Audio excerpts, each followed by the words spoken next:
2 शब्द कधीतरी आपल्याला कोण वाईट म्हटलं किंवा मे बी आपण सोशल मीडियावरच्या कमेंट घेऊ, एखादी विचित्र कमेंट आली ना तर आपण शेल्फमध्ये जाऊ शकतो. पण मी तुला बघतेय तू तितकीच बिनधास्तपणे वावरतेस, लाईक एक्स्ट्रीमली अनअपोलोजेटिक. आणि ना एक्सपिरियन्सनुसार येतो मे बी हा कॉन्फिडन्स. हो आहे, आणि मी तशी खूप स्ट्रेट फॉरवर्ड आहे. Okay. म्हणजे त्या बाबतीत मी काय म्हणतात, माझं नाव आहेच अत्यंत स्ट्रेट फॉरवर्ड आणि सडेतोड आहे. पण आता तू हा विषय काढलास ना, तर मला सांगायला आवडेल, म्हणजे मी त्याच्यावर ऑलरेडी काम करतेय. या ज्या अत्यंत अर्वाच्य कमेंट्स आणि या ज्या गोष्टी येतात ना, त्याच्यावर मी ऍक्शन घ्यायला सुरुवात केली आहे. ओके.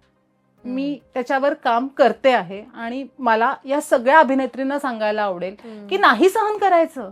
बरोबर आहे. कोणाकडे एक 20 रुपयाचा नेट पॅक आहे म्हणून तो तुमच्या कॅरेक्टरवर नाही काही बोलू शकत. Right right right. हे नाही ऐकून घ्यायचं. आणि आता हे खूप चांगला प्लॅटफॉर्म आहे म्हणून सांगते की अत्यंत व्यवस्थित कायदेशीर ऍक्शन या गोष्टीवर घेता येते. मी आता या सगळ्यातनं जातीये, मी या सगळ्याचा अभ्यास करतेय, आणि आय विल मेक शुअर की हे पुढच्या काही दिवसात, माझ्या बाबतीतच असं नाही पण ही एक जरा बसली पाहिजे. बरोबर आहे. की तुम्ही उठून कोणालाही हे बघ तू छान दिसतेस, अगदी हॉट सेक्सी, खूप आवडतेस, आय लव्ह यू, हे आपण पचवून घेतो की ठीक आहे, मान्य आहे, हे फॅन्स आहेत, हे बोलू शकतात. पण त्याच्या पुढे जाऊन जेव्हा तुम्ही अर्वाच्य शब्दात बरोबर. जेव्हा हे बोलायला लागतात ना, हे इथून पुढे टॉलरेट केलं जाणार नाहीये दर्शना, आणि त्याच्यावर लिगल ऍक्शन घेतली जाणार आहे.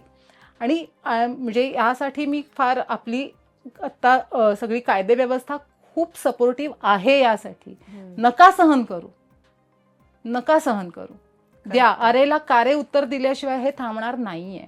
कोणीही कोणाचा तरी मुखवटा लावून, खोटे प्रोफाईल करून तुमच्या कॅरेक्टरवर खूप वाढलंय. एक्झॅक्टली, कारण आपण म्हणतो की हे इग्नोर करा, की जाऊ दे ना, बोलू देत, काय फरक पडतो, भोकं थोडी पडतं. हो, आता निधी फॉर दॅट मॅटर जे सोशल मीडिया हँडल करते, मी पहिल्या दिवशी मला सांगितलं की ताई, या ज्या कमेंट्स येतात ना, या फार जास्त वेळा अत्यंत जवळच्या लोकांकडनं येतात. आणि दुर्दैवाची गोष्ट अशी आहे की आपले जे खूप जवळचे लोक असतात ते त्यावर काही आपल्या बाजूनी बोलतही नसतात. पण कायदा आहे आपल्या बाजूनी, आणि हे नाही सहन करायचं. आणि मी तर नाहीच करणार. तू बघतच असशील सोशल मीडियावर, मी त्याच्यावर ऍक्शन घ्यायला सुरुवात केलेली आहे. मे बी माझा हा मोठेपणा आहे की कोणाकोणाला कशी शिक्षा झाली आहे हे मी अजून टाकायला सुरुवात नाही केली आहे. पण तू ऍक्च्युअली टाकायला सुरुवात कर, म्हणजे लगाम बसेल. कसं आहे ना की कसं आहे, मी जेव्हा एखाद्या माणसाला की माझं चारित्र्य हनन करायचं नाही यावर बोलू शकते, तेव्हा ती माझी जबाबदारी आहे की दुसऱ्याचंही मी करू नये. करेक्ट. पण मी लिगल ऍक्शन घेतीये आणि घेणार. आणि माझं असं आवाहन आहे, प्रत्येक इथे इंडस्ट्रीमध्ये काम करा. आपण काम करतोय आपल्या कामाविषयी, आपल्या पोस्ट विषयी. आवडलं नाही आवडलं तर ते सांगा की अजिबात नाही आवडलं तुझं काम, ऍक्सेप्टेड. पण तुम्ही अर्वाच्य आणि अत्यंत खालच्या भाषेत तुम्ही कुठल्याही स्त्रीशी बोलू शकत नाही. करेक्ट. 100% खरं आहे.